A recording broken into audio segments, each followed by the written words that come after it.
বাংলা ভাষার স্বীকৃতি, কিন্তু সেই দাবি দমন করা হয়েছিল বন্দুকের গুলিতে এবং বুকের তাজা রক্ত দিয়ে। বাংলা ভাষা আমাদের থেকে ছিনিয়ে নেওয়া হচ্ছিল, সেটা আমাদের কাছে ফিরিয়ে দিয়েছে 21শে ফেব্রুয়ারি।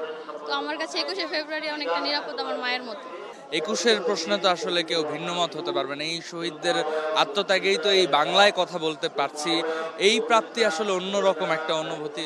52 সালে আমাদের রাষ্ট্রভাষা মাতৃভাষা বাংলা দাবিতে ঢাকা শহরের রাজপথে তরুণ ছাত্ররা বুক দিয়ে রুখে দাঁড়িয়েছিল। অন্যায়ের বিরুদ্ধে তারা চাইছিল শুধু একটাই জিনিস, রাষ্ট্রভাষা বাংলা চাই, বাংলা ভাষার স্বীকৃতি, কিন্তু সেই দাবি দমন করা হয়েছিল বন্দুকের গুলিতে এবং বুকের তাজা রক্ত দিয়ে। তো সেই স্মরণে আমাদের ঢাকার কেন্দ্রীয় শহীদ মিনার তৈরি করা হয় এবং হ্যাঁ, অনেক ভালো লাগছে, অনেক প্রাউড ফিল করি। 21শে ফেব্রুয়ারি মানে হচ্ছে ভাষার কথা, আমাদের প্রথমে আসে আমাদের ভাষার কথা হিসাবে। তো বাংলা ভাষা হচ্ছে আমার কাছে আমার মায়ের কোলের মতো, আমার মায়ের একটা আশ্রয়। আমি আমার মায়ের কাছে যতটা নিরাপদ, বাংলা ভাষা হচ্ছে আমার কাছে ততটাই নিরাপদ। তো 21শে ফেব্রুয়ারি আমাকে আমাদের বাংলা ভাষার সাথে পরিচয় করেছে একটা নতুনভাবে, কারণ বাংলা ভাষা আমাদের থেকে ছিনিয়ে নেওয়া হচ্ছিল, সেটা আমাদের কাছে ফিরিয়ে দিয়েছে 21শে ফেব্রুয়ারি। তো আমার কাছে 21শে ফেব্রুয়ারি অনেকটা নিরাপদ, আমার মায়ের মতো। জেনজির অনেকেই আছে যারা আসলে 21শে ফেব্রুয়ারি সম্পর্কে জানে, তাদের উদ্দেশ্যে কি? জেনজির মধ্যে তো আমিও পড়ি। আমি বাংলা ভাষা সম্পর্কে বা 21শে ফেব্রুয়ারি সম্পর্কে এটা বলবো না যে আমি অনেকটা জানি, কিন্তু জানি। তবে আমার কাছে মনে হয় এটা সবচেয়ে বড় সমস্যাটা হচ্ছে আমাদের শিক্ষা স্তর থেকে প্রত্যেকবার একই জিনিস, একই ধরনের জিনিস শেখানো হয়। নতুনভাবে কিছু একটা শেখানো, একই পাঠ্যক্রম, একই ধরনের পাঠ্যসূচি, এসব না করে যদি একটু নতুনভাবে আমাদের কিছু শেখানো হতো।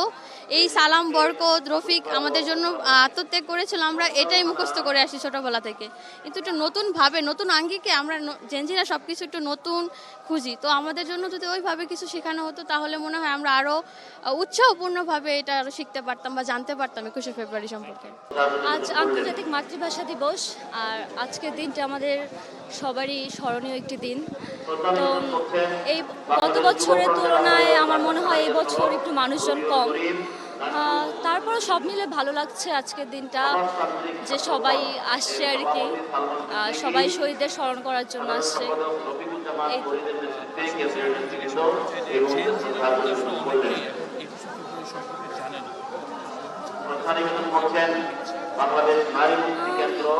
আমার মনে হয় এটা আসলে ইতিহাসটাকে সবাই ধারণ করতে পারছে না, বা সবাই আমাদের যারা পূর্বপুরুষ রয়েছে তারা ওইভাবে আমাদের জানাতে পারছে না, যার কারণে হচ্ছে জেনজিরা এখন অনেক কিছু অজানা।